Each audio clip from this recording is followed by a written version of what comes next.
श्री स्वामी समर्थ. मित्रांनो, तुम्हाला माहिती आहे का, या जगात असा एक ग्रंथ आहे ज्याच्या नुसत्या स्पर्शाने सुद्धा नशीब बदलतं. ज्या ग्रंथाच्या पारायणाने कॅन्सर सारखे असाध्य रोग सुद्धा बरे झाल्याची शेकडो उदाहरणं आहेत. ज्या घरात हा ग्रंथ वाचला जातो तिथे गरिबी कधीच टिकू शकत नाही. मी बोलतोय हिंदू धर्मातील 5व्या वेदाची मान्यता असलेल्या परमपवित्र श्री गुरुचरित्र या ग्रंथाबद्दल. हा ग्रंथ फक्त पुस्तक नाही, हा चालता बोलता गुरु आहे.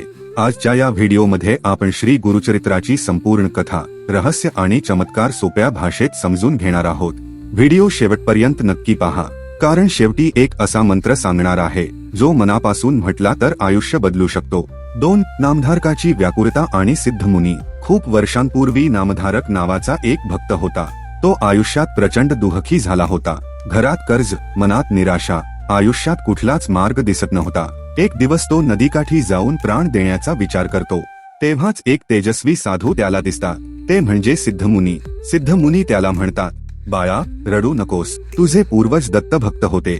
तुला दत्त महाराजांची लीला सांगतो.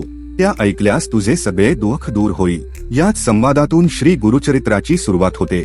हेच गुरुचरित्राचं वैशिष्ट्य आहे. हताश माणसाला आशा देणारा ग्रंथ. 3. सती अनुसया आणि दत्त जन्मकथा. ब्रह्मा, विष्णू, महेश यांच्या पत्नींना आपल्या पतिव्रत्याचा गर्व झाला.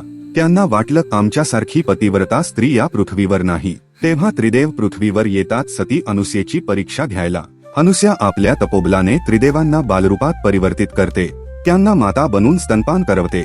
हे पाहून त्रिदेव प्रसन्न होतात आणि दत्तात्रय म्हणून एकत्र अवतार घेण्याचं वचन देतात. 4. श्रीपाद श्रीवल्लभ अवतार. पीठापूर येथे श्रीपाद श्रीवल्लभ यांचा जन्म होतो. लहानपणीच त्यांनी अनेक चमत्कार केले. लोकांना संकटातून वाचवले. जाण्याआधी त्यांनी एक वचन दिलं, मी पुन्हा अवतार घेईन. हे वचन पुढे श्री नृसिंह सरस्वती अवतारात पूर्ण होतं. 5. श्री नृसिंह सरस्वती अवतार. कारंजा येथे जन्म. लहानपणीच संन्यास. गाणगापूर क्षेत्राची स्थापना. अंधांना दृष्टी, रोग्यांना आरोग्य, गरिबांना आधार.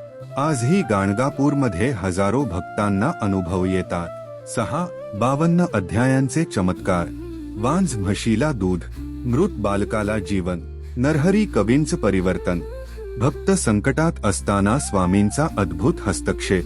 हे सगळं 52 अध्यायात वर्णन केलं आहे. श्री गुरुचरित्र म्हणजे फक्त पुस्तक नाही, ती चालती गुरु परंपरा आहे.